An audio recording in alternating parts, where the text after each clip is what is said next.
What's up, Fish Sauce family? It's Elton. And Wilson, and we're back with a fresh episode of Fish Sauce. Join us on a journey into the minds of successful founders, operators, and investors. As we learn about their secret sauce, we hope you find yours too. In today's episode, we have Melody Ko, who was previously head of product of Blue Apron during their rocket ship times of IPOing. And now she's a venture partner at NextView. In this episode, we learn about the fish sauce value of hustle and humble from Melody, as her journey at Blue Apron epitomizes this core value. Through her journey, she made the most out of it and kept persevering through any challenge that came her way. And how do we meet Melody? Well, we have term sheet from Fortune to thank. When we saw Melody made the jump to NextView Ventures, I cold email congratulated her and asked if she wanted to be part of Fish Sauce. She responded, yes. What's Melody's secret sauce? Stay tuned to find out. We've been following your Medium posts, and we're just fascinated by the mix of investor and operating experience you have, from like Time Warner to Blue Apron, especially through IPO as a head of product, and now NextView. But just to kick things off early on, so how did you even find Blue Apron? Like, what are the specific interests or experiences that actually led you to finding Blue Apron? Yeah, so it was more of a Blue Apron finding me. So after business school, I joined a startup called Fab in New York, and I was a PM, and I had been a customer of Blue Apron for about 4 months when Matt, the founder and CEO at the time, reached out to me. And he was like, hey, I started this company. We were looking for our first product hire, yada, yada, yada. I was like, oh, I'm a customer. The decision to join was more around, one, I was a customer, so it really resonated with me in terms of the value proposition. It solved a problem for us as a household, and me and my husband cook a lot. And I also saw that when I talked to friends about this, it all resonated with them. And I saw my friends signing up, and it was a really powerful thing for me in terms of a product offering and a service that actually solves something as of a real problem and or just brings people positive joy. And it was interesting to be able to join a company this small and, join as a first product manager and see what happens. So, how big was the company when you joined? 20 people, corporate, about 18 months old. So it's pretty early. How did the CEO know that you were the right fit? Because I read on an article that you posted, you had 7 months of prior product management experience. So yeah, I don't know. I mean, it's a good question. I think by that time, they've interviewed a bunch of PMs. And I talked a lot about, obviously, what I did at Fab. But I also had a pseudo product experience as a founder. So I was in business school working on my own startup for about a year. Maybe it's in that, and also the combination of just like, I knew the product really well because I had been a customer. So I think about it a lot. Do you like this industry, like food and beverage, No, or I mean, experiences? I won't, sorry, it's not say that I don't like food and beverage. I don't think about it like that. Yeah. I don't think about like, oh, I want to like go work in a food and beverage place. For me, it's all about technology-enabled businesses. And I'm interested in technology because the ability to shape solutions using things that is software and that has large impact and scope. So I never really thought of like I'm joining a food and beverage company. It's like a technology-enabled business that happens to be about cooking. It's great to hear that they saw a lot in you when they were hiring you, but what did you see in the team? How did you know that they were the right team, not just like the product or the market, but how do you assess the team that you're about to join? It's 20 people, it's a lot of risk. I'm sure you had other opportunities coming out of business school or after right before Blue Apron. Yeah, and for me, it was never that, oh, I'm taking a huge amount of risk. I think the whole point of going to business school is so that I can take risk. I mean, if I really need a job, I'd go around and get a job. So for me, it never really hits me of like, oh, I'm joining a Series A, Series B startup and maybe 2 days later it shuts down. Well, so what? So long as you learn what you want to learn, it's not that much of a risk you're taking. In terms of assessing the team, I basically was using, Fab, the story around there was I joined basically at a peak, and the company went through some crazy episodes. It raised a lot of money, it was a darling in the New York startup scene, and the next second you knew it was just kind of like collapsing right in front of your face. So I basically joined right before that started happening. So Fab was not very data-driven, so I wanted to be like at a more data-driven place. Fab's founder had, in my mind, had some issues, and I wanted to like find a founding team that was not ego-driven or building a company because they want to be famous. And Fab, I think the problem with that is like it didn't really solve a real need. It tried to be the Amazon for design, but I don't necessarily know if people needed Amazon for design. So I needed to join something that I feel like the product actually addresses a real need and a pain point. So those are like kind of the mirror opposite I was looking for, but I think that gets biased because of the experience that I was in at that moment. I think a lot of our guests always wonder, ask the questions like, how do you find that perfect startup at the right time? So when you joined Fab, you mentioned that it was reaching its peak. And then when you joined Blue Apron, you mentioned that like you had awesome opportunities at the company and kept on getting promoted every 6 to 9 months. Also, by the way, that wasn't obvious when I joined. Yeah. I was joined as a product manager, and Correct, right? just roll up your sleeve and build stuff. So how do you know when to join and at what position, and how do you get faced with those opportunities in front of you, right? Because that's a challenge within itself for a lot of people. Yeah, I mean, I don't necessarily know if that's the right question to ask. I think it's not like, oh, you should go try to find a lottery ticket. I think a lottery ticket happens just on its own. And I think it's really hard to have a master plan for that, because then you'll be disappointed. You should join something where you like the people, you think they're all really smart, you learn from them. The role, the functional role that you're signing up for today, that you think you'll enjoy. Not what you think 3 years from now it could potentially become. Well, that's great too, but I think a lot of the stuff is very circumstantial. It's, right timing, right place, right people. You will have no idea by the time, when you're talking to companies. So I actually think it's important to focus on what you're walking into now.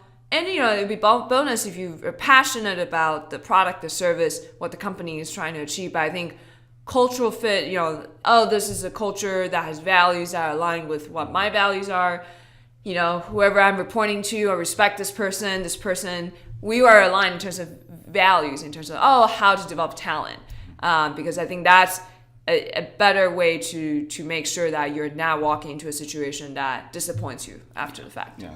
And that's true. Like, you can't really predict a lot of things, but one thing you can know is like how they make decisions, or their Right. values, the way they treat their people, Right. and whatnot. But can you share a little bit more about the phases of time at Blue Apron? You've been there for you were there for about 3.5 years. 3.5 years, yeah. Yeah. So was this one big phase, or were there like different phases to your experience there? Yeah. And any surprises that you didn't know coming into Oh, many the role? surprises. Most of them positive ones. So I would roughly divide my Blue Apron time into, I think of it as like 3 chapters. And each chapter is roughly a year and a half. I joined in the beginning of 2014, and as I mentioned, as a product manager. When Blue Apron set out to hire 1 PM, they actually hired 2 people. So I joined a few days before another PM that was hired at the same time. We basically started the product team.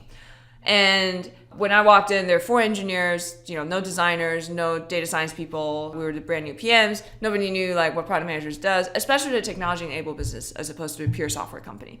So the first chapter was like 15 months of an IC individual contributor role that had a very large scope, because it was kind of like a wild, wild west. They had a quote-unquote roadmap, basically a Google sheet of wish list items from the marketing team, the operations team, and we literally just went down, me and Dan, this other PM who later became part of my team. We were like, okay, Melody takes this, Dan takes that, and we just immediately start scoping and building and shipping. And Can you share quickly what product you were working on within Blue Apron? my first project was launching what we called meal preferences. So before that, Blue Apron only ships you either an entire omnivore menu or the entire vegetarian menu. You only have 2 sets. You don't like those 2 sets, well, bad luck. So when I walked in, they were towards the end of launching meal preferences. So I basically drove it to launch, and that gives all the dietary preferences the ability to say, I don't eat pork or I don't eat beef, and basically assigns recipes through the user interface and just make sure you understand what you're getting. So that was the first one. Then I immediately start working on revamping our customer experience and customer service tool. And then I worked on what internally we call a shipping dashboard. Basically, it's a component of a WMS, warehouse management system, that keeps track of all the boxes that we're supposed to pack by facility, by day, by combinations of recipes. And then I worked on what we call the enhanced recipe page, which is basically the digital experience of the recipe page, but completely revamped as a UI and adding concepts like, hey, this is like an attached video of how to slice onion. These 4 projects all happened within 4 months. I joined in February. September, fast track before that, July, so basically 4 months in, they're like, oh, we have this thing called the Blue Apron Cookbook and want to sell it. And I was like, oh, where are you selling it? This is from talking to the marketing team. They're like, oh, well, we need you to like build a store. I was like, wait, what? You told me this is like May, and 2 months before they were selling the book. I was like, you realize that you don't just like set up an e-commerce shop with a snap of a finger, right? So we had to do that. So what's interesting is, like, you mentioned being part of SaaS businesses and operations businesses, etc. And it's kind of like, where does the decision making lie? Yeah. And if the marketing team wanted to do something, does the product team ultimately just have to do it? Or So that was actually, it was a good question because that was very much the culture initially, and that kind of parlayed into why eventually we needed to build a product team, we needed a head of product, because there's just needing to be more of a collaboration as opposed to like post-hoc decision making. And I think that that's very common for a lot of technology-enabled businesses because most other functional teams don't understand what it takes to build software or what it takes to like maneuver software to do what we need to do as a business. The rule of thumb is that you just always need more lead time than you think you need because software engineering is not something that you just do it in like. So where should the power in decision making lie? The product manager, the general manager, the CEO, the marketing, head of marketing? I think it depends on the project. At the end of the day, the organization needs to have a pretty good decision-making process. At the company level, these are the initiatives. And then it depends on which initiative touches which functional team. The head of these functional teams and product as a functional team needs to get together and make sure that, how are we prioritizing? Are we doing this or are we doing that? We can do both of them. There's real bandwidth concern. So I would say, if it's a digital experience, the PM should make the final call. If it's a marketing campaign, obviously the marketing manager makes the final call. These two teams, they need to be able to understand each other's work and they need to be able to communicate. So that first chapter lasted about 15 months. At about like a 10-month mark, I reported to our founder CTO, and his name is Ilya. And one time, November 14, he basically was like, well, we should at some point have a head of product. At that time, engineering teams ballooned to 15 and have 4 product managers. So 2 additional PMs joined the team and everybody reported to him directly, meaning he had close to 20 direct reports. He realized that he needed to start building engineer management structure and also seeing that there's some of the challenges of collaborating with other teams while you have a head of marketing, you have a head of ops, but you didn't have a voice kind of representing the product team. So then we went on for about 4 or 5 months of prepping me and or just like making sure that we two know what this role is. And finally, I was promoted to a director of product 15 months later after I started. So that's like chapter 2. So the first time managing people, and that was the first time people manager when I took that role. And it was a really bizarre experience because I was also getting promoted to manage all my peers, including the guy, Dan, who joined 2 days after me, basically. So that was a lot of fun. Any key learnings in those moments? Yeah. You have to talk to them, or what do you have to do? And it happens a lot in hypergrowth startups. Right. I would say it's interesting because Ilya and I both worried a lot about this transition, and he worried more so than I did. It was challenging because I wasn't in a position to have one-on-ones with them. And the way I would usually go about solving problems as a manager is like, well, let me understand your objective, and let me understand the company's objectives, and let me try to figure out a Venn diagram to make sure there's a lot of overlap. And that's how I think managers should work. But I wasn't in a position to access that information because I'm not going to be, hey, I'm about to be your boss. Let me figure out what you want to do at Blue Apron professionally. So that was really tricky, and I think mentally I was pretty stressed out. The other challenge with that transition was also that I was basically doing 3 people's worth of product work. And part of the reason they needed to promote me is because the product team needed to grow. But I wasn't in a position to hire. One day I wasn't, actually in that role because I can't go outsource candidate and say, hey, I am kind of going to be this hiring manager, so I want to talk to you. So the minute I got down that new responsibility, I was basically extremely behind because I needed 2 PMs immediately. I was doing all these IC work, and I had to manage 3 other people who used to be my peer. Now, I would say the transition actually happened better than expected, but Ilya and I worried about it for a long time, and that also dragged on the decision making, which exacerbated my problem because I couldn't go out and hire. It was a period of 4 or 5 months where I feel like I needed to step in to do the job without the title. But at the same time, there's also very awkward moments that at some point I was like, well, they're going to think it's bizarre because why am I in their business? Why am I here to say that this is how we should function as a team? Because I am not the head of product. I'm just a PM. I'm pretty senior and I have a lot of scope. I felt that there's a reason this role needed to exist. So once I get into this role, I just need to show that why am I here? Why am I in this title? Why am I in this scope? Because very quickly after the transition, everybody realized oh, this actually is easier now. Melody go negotiate with the head of marketing. Melody go figure out how we do roadmap planning. Melody goes to figure out how we hire so we all not dying. And Melody go negotiate with Matt, the CEO, on how we should make key decisions. So that's the type of thing that is harder to envision before you stepped into the role, but what easier. I'm hearing is like one is it's better for the company organizationally. There's a lot of coordination that you can help out with, and you actually help each individual's life, each of the PMs. Right, because then I also start coaching, and someone's responsible for their career progression, to make sure that the scope division makes sense, to think about org design, how do we get more PMs, how do we like negotiate with the engineering team. And this is also the other challenge with this phase, is that we didn't have a counterpart on the engineering side. So I was the most senior across the technology organization. And we had a few engineer managers that were just promoted, and they're first-time engineer managers. So there's a lot of hand-holding that needed to happen. I would run sprint planning. I would run like architectural review. So I would basically almost double as head of engineering for a while, even though I had like zero engineering background. The second phase basically was about first-time people manager, needing to go out hire people, but it's like one layer of management structure.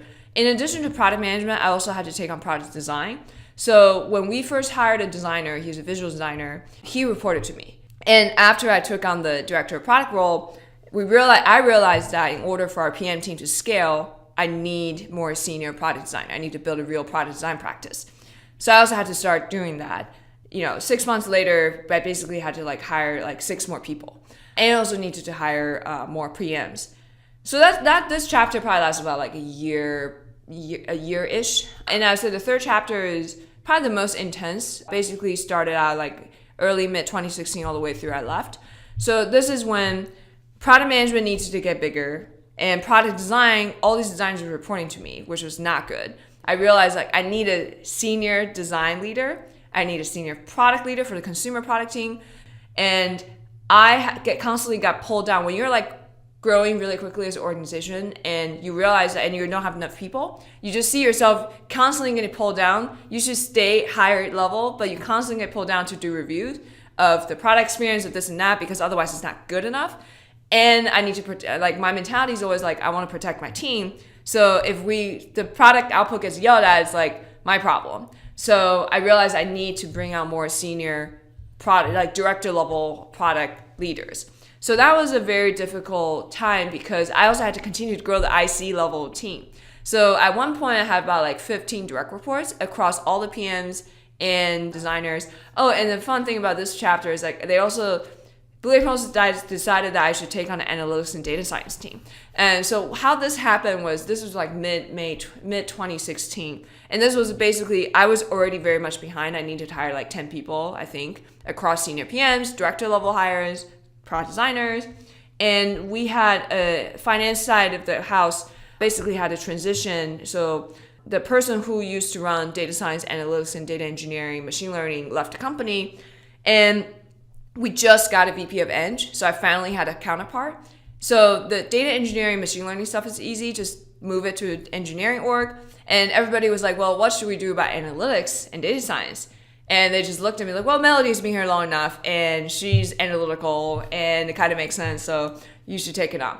And to be honest, I was like very much dying already, so that was not necessarily the smartest decision. However, I also knew that if you asked me like, independent of my stress level and my workload, where should this sit in the org? I would say based on the leaders we have at the company and the structure and the type of work they do, I think it makes sense to report on the product.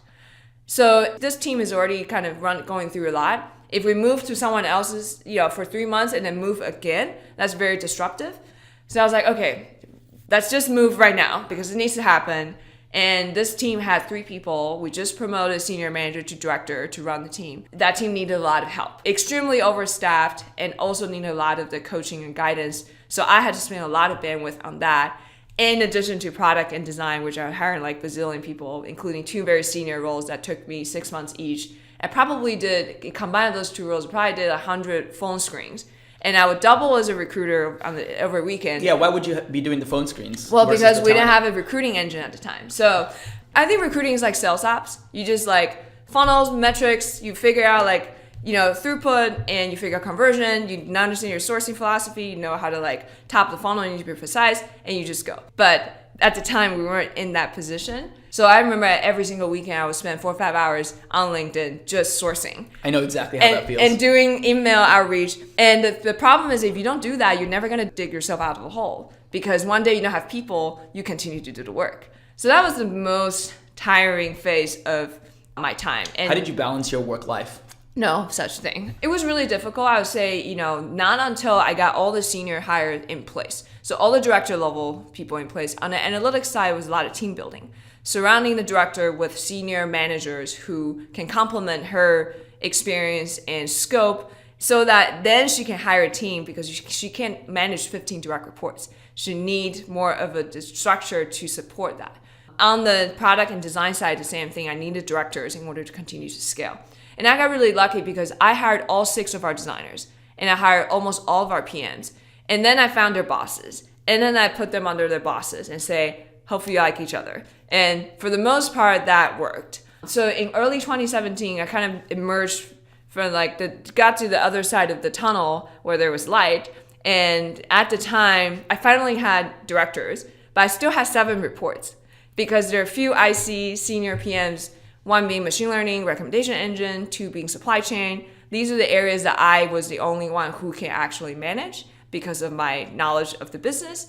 So they continued to report to me despite having a few other directors. And this was about a couple months before the company went public. But it's funny because once I got to a place where it was slightly easier, is probably when I also feel like bored is not the right way to describe it because it was still very, very busy.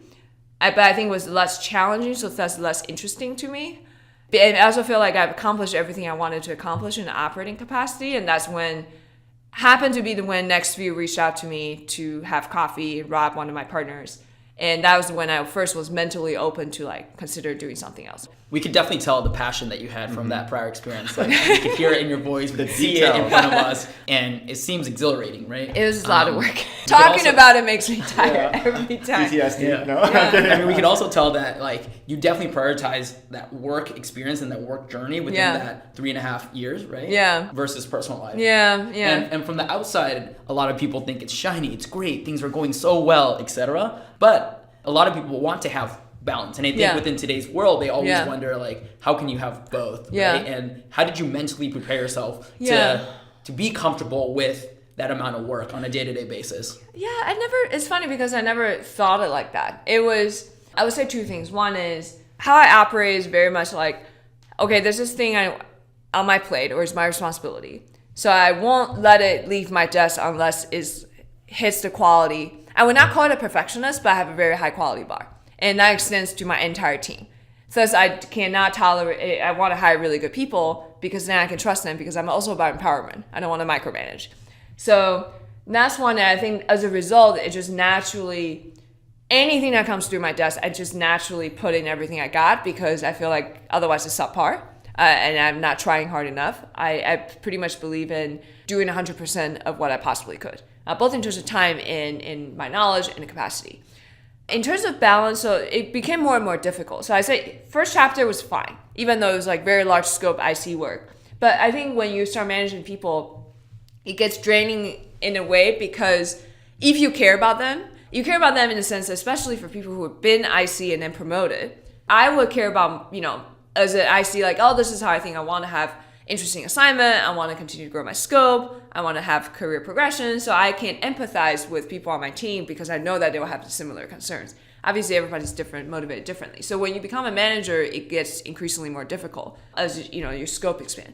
Towards the end, I had about 35 people across 3 teams, and I knew every single one of them. So I have skipped level 1-on-1s. So I asked my EA to build a schedule so I can skip level 1-on-1 with everybody, which is very time consuming, but I enjoyed that. Blue Apron actually had a leadership training program launched in late 2016. And as part of that, they also helped senior people get matched with a coach.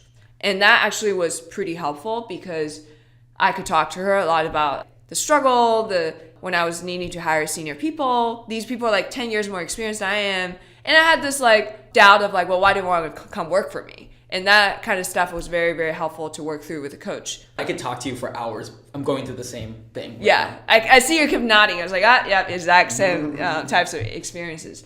The coaching thing, both in sessions, of group sessions as well as in 1-on-1, we talked a lot about energy management. And I think that taught me the importance of if I don't manage my energy well, my work output is not going to be as good. In an extreme situation when I was stressed, I already talk really fast and I am typically a very fast person. I think very fast, I talk very fast, I walk very fast, and it is New York. well, yes, and also I think it's a personality thing. People around the company knew that I was coming because I also walk with like, for some reason they just said I walk with intent or whatever. It's true. Like when I saw you at the elevator when you came here for the interview, I was like, oh, that's Melody. She came in quick. So, but then the thing is that like if you already have this kind of physical traits, at a time of stress, it magnifies. What you don't realize, and what I didn't realize until later, is that it actually impacts people who work with me because They they get intimidated or potentially they're yes, scared. exactly, and or I get extremely not patient, and I cut people off. I talk over them because I was like, I got to make decision next thing. So I realized like energy management is very important for me because otherwise I negatively impact other people in a way that is not desirable. Have you heard of Tignum by any chance? Because I'm going through this leadership program, getting paired with a sponsor and coach as well, and we talk a lot about the energy that you have within yourself and how you share it with your team. It's interesting to read. You get a daily newsletter and tip about how to have sustainable energy throughout the day. Because as a leader, you have to respond by every single aspect of your human connection and feeling and emotion, etc. Right? And it carries with you throughout your entire life. You can't really be off because no matter what you do, a conversation that you have is always being observed by someone on your team. So I do want to make sure I ask one or two more questions on the IPO experience specifically. I mean, tell me more about that experience, you know, leading up to it, months leading up to it, the sentiment of the company. How was your experience? Because when I was at Square, we did go through IPO and everyone's really excited. It was like a relief for many people, but Jack Dorsey also said, hey, this is just a milestone in a very long journey, so don't just like let free when we cross the line. I say it's very similar. You know, I think it's difficult to keep people focused, but I think the team did a really good job. I would say it's more difficult to manage after you go public because now you have a ticker, it moves every day, most of the time for no reason, because you release earnings 4 times a year. And in theory, in an efficient market, you know, ticker shouldn't move that much. I think pre-IPO, you know, in general, I think the message from the leadership team, and this is where I also try to convey, is just like, you know, try to have a long-term perspective. Once the company becomes public, we will have short-term pressure, and I think it's a very difficult thing to do. And I don't necessarily know that Blue Apron does a brilliant job. Most companies don't do a good job, and that's why it's tough to be a public company. But we try to prep people to make sure that we have some way to think long-term versus just keep focusing on the quarterly results. We had an activation event at New York Stock Exchange downtown, and we had a cooking competition, and it was good to like have people be part of that experience. So all the New York headquarter folks was able to go, so that was a lot of fun for people. It seems, looking at the stock, it obviously has had a rocky for sure start to date. Just high level, like, do you think the market is valuing it correctly? And why aren't you there anymore? Actually. So, you know, Blue Apron is an operational business. It's extremely complicated.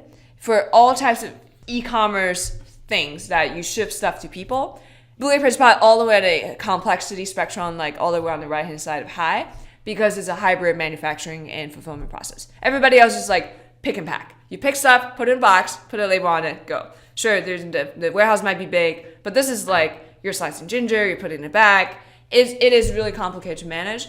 I continue to use it. I'm still a customer despite not having the employee discount, which was nice. I continue to think that the product solves a real need for a lot of people. So, you know, I'm also a shareholder. So in terms of why I'm no longer there, 3.5 years is a long time for a company that grew that quickly. And also for me, who had very, very different roles every couple months.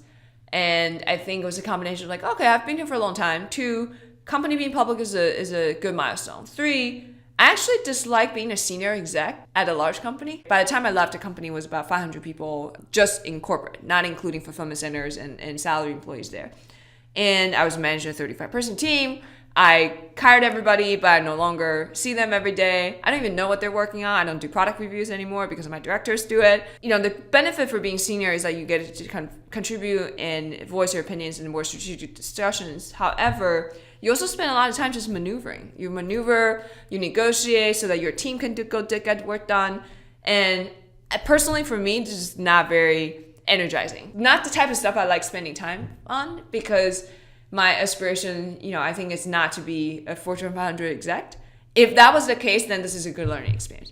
But that was not the case. I actually decided to be a product manager coming out of business school because I wanted to learn how to build software. This all happened kind of accidentally, and it was a lot of fun, and And I think it was really good to be able to learn how to be a people leader.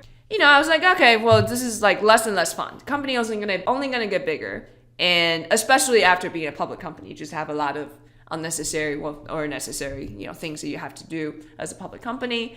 And I was only going to get more senior. I already had a very large scope. So it's not like I'm going to take on something that would be very interesting to me. So I think that was like the time I felt like mentally open, and then NextView reached out, which was happened at an interesting time. And I actually considered, should I go do this thing again, join an early stage startup, be a VP of product, help scale the company. But I decided that, this is going to be the same movie that I saw for the most part. Obviously, it's a different industry. And the benefits, I have a playbook. I go in like XYZ, I know how to do it. And it will be slightly different because this time I'll come in as an exec as opposed to like growing into an exec.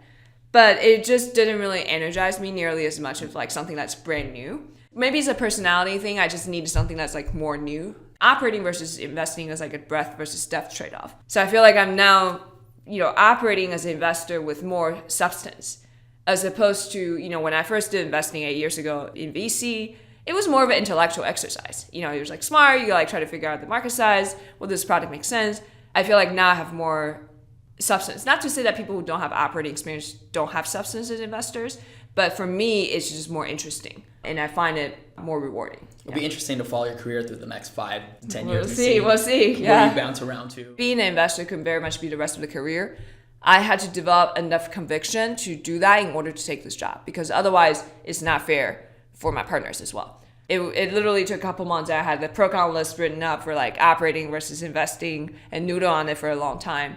The good news is that I've done investing before, so in the early stage sense. So I knew what I was walking into, so I could evaluate, which was a very privileged position because not many people have that. Going back real quickly, one more question about your progression through the hypergrowth phase. How did you stay relevant through each chapter? You're a relatively young senior executive and leader at a company, right? Yeah. And the people you're hiring are probably more experienced or maybe have more specialty experience. Yeah, for sure. It's just a good question. I think I'm very much of a, growth mindset, I guess. So I don't really, anything I've never done before doesn't really daunt me, I guess. I just feel like, well, okay, I'm a reasonably intelligent person. I can figure this out. And there's this thing called the internet, especially. I mean, had it been pre-internet era, it would be more difficult because you have to go to libraries and borrow books. But I just think that I've always kind of looked at things that way. Build a mobile app. I've never done, at the time, there's like less than 2 years of product experience, and I never built a mobile app. And I think there are two reactions you have when an assignment like this comes your way. One is, oh my God, I've never done this. I don't know if I can do it. Two is like, this is very exciting because I get to learn how to build a mobile app. I was the latter immediately. So I was like, I want to do that.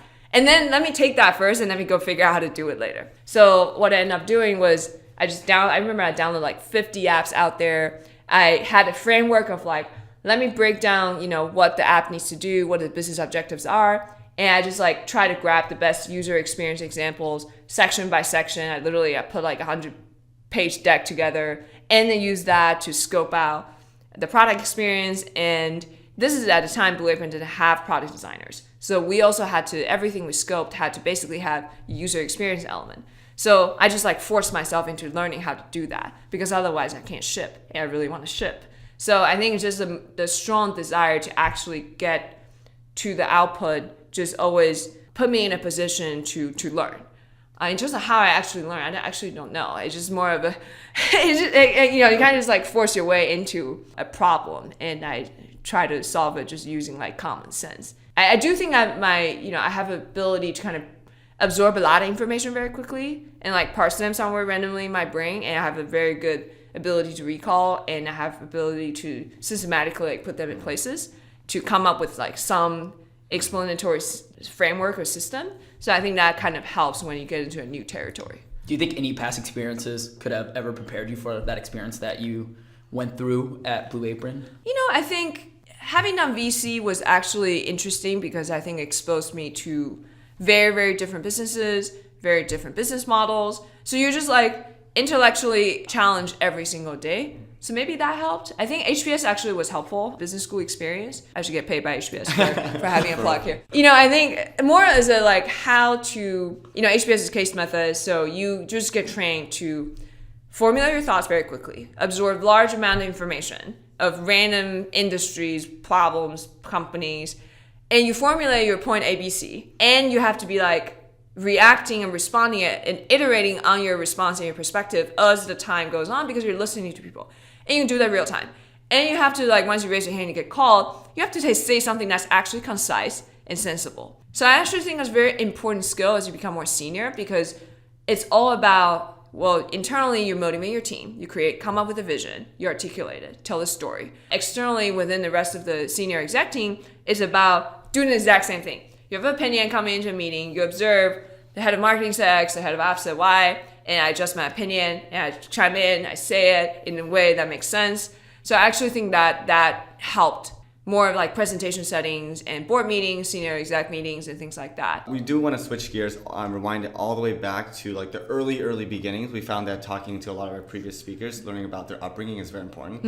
What your ethnicity is, where did you grow up on, how your family, how are the values that you've built over time, and have that carried with you throughout your life so far. Sure. I grew up in Taiwan, Taipei. I was there all the way through college. So I just visited for New Year's and I loved it. Yeah? Nice. So I was there through high school and I came to the States for college. And what did you learn growing up in a Taiwanese community and growing up in a different country, and how did that apply as kind of certain values into your professional career? So growing up, I was like a very studious person, very typical Asian, I guess. I went to local high school, I tested into my high school, and I was always like studying, reading all the time. It was like following the rule by the book. I think I'm less so these days as an adult setting as opposed to when I was younger. My dad's an entrepreneur. He started his own software business 15 years ago when I was in high school. He was in the military, but he's like an overachiever, even more extreme. He got his master's and PhDs in the States. And he got his PhD in 3 years. At the time, I didn't know that it was like amazing. And he would tell me that as if he was bragging. And I was like, okay, whatever. And then they're like, oh, that's actually pretty good. He was in the Navy because his family was poor. So he was in the Navy, but designing like missile systems for the Taiwanese Navy. And he retired immediately, like when he hit 20 years and got pension and started his company right afterwards. My mom's a politician. My mom's a city councilor in Taipei. She first became a politician because her friend nominated her when I was like 5th grade and just became an elected official since. My parents divorced when I was in high school, and my stepmom works with my dad. My stepmom's basically his company's number 2, runs like finance, HR, and everything else. So that's kind of my family background. I said my parents were basically pretty much left me alone, like academically because I think starting when I was very little, I had a pretty strong motivation to just do well. What I would say is important, I think, reflecting back, and I'll tell my friends this story. If I get a 90 on a math exam, what typically is a conversation I'll unfold at home will be, first of all, okay, let's say you missed 3 questions, so you got 90. Well, let's talk about the 3 questions. And one, is it because you were lazy, you finished on time, or way ahead of time, but you did not recalculate every single question? But that's laziness. Or did you not practice everything that you could practice in a practice set? So there's like a question format that you just didn't run into, but you would have been able to practice that.